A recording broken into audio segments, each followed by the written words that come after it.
Familiar face, always good to see a guy like this that thrived here.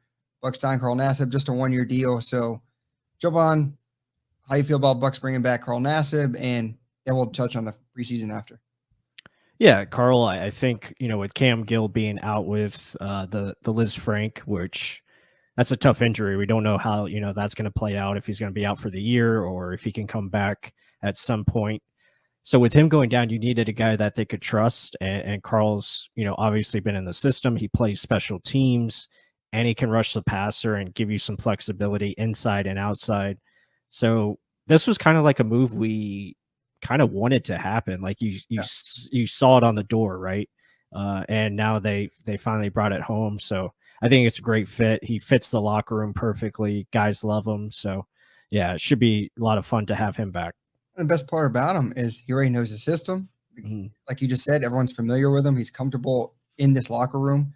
Maybe some would think, oh, this is a distraction. It's not a distraction at all. This dude knows everyone here. The guys know him. They know he's going to fight. They know the type of caliber player he is. He can just plug and play right now because what do you know? He has his friends with him. He knows the playbook. I don't have to think. I can just go. And we're saying Carl Nassib is a little bit better Anthony Nelson. Maybe they're getting more along the lines of the same type of player now, which would be insane. Those 2 6'7" type of guys on the edge, when you have JTS and Shaq ahead of them, you can rest them. Good luck, guys. I mean, I can't believe he was sitting on the waiver wire just to be scooped up like that, and then just based off of opportunity, oops, now he's a Buccaneer again. I like it. Yeah, I like it a lot too. It just made a lot of sense, and you can see these kind of moves coming into place if injuries did occur. So it's awesome to have him available, and we could definitely see other familiar faces get signed if injuries happen elsewhere. So yeah, it just made too much sense not to bring him back. And you look at his numbers there, his 2 years in Tampa, 12.5 sacks, really best 2 years of his career if you break it all down.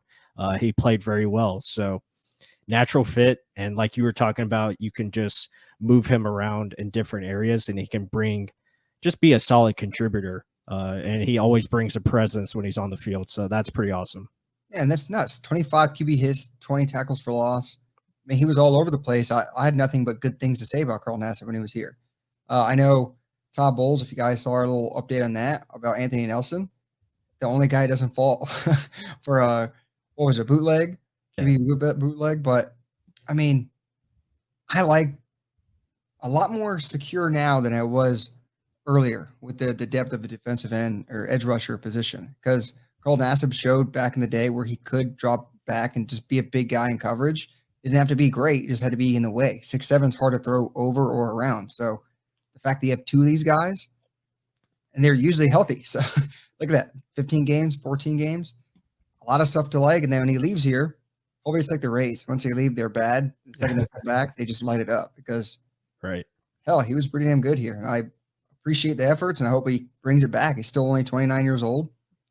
I'll take it. I'll take it. Yeah, I like it. And again, you can bring him, as your second wave of rotation, and you imagine him, Nacho, and Anthony Nelson getting after it with their motors. That's nonstop. Like, that's a lot of fun to have in your back pocket. And it just allows, like you said, more flexibility for JTS to, rush from the inside. Also, Shaq Barrett can do some different things as well. So overall, great move, because he also brings special teams, and a lot of these other players that are on the free agent market might not play special teams. So I think that's what it came down to.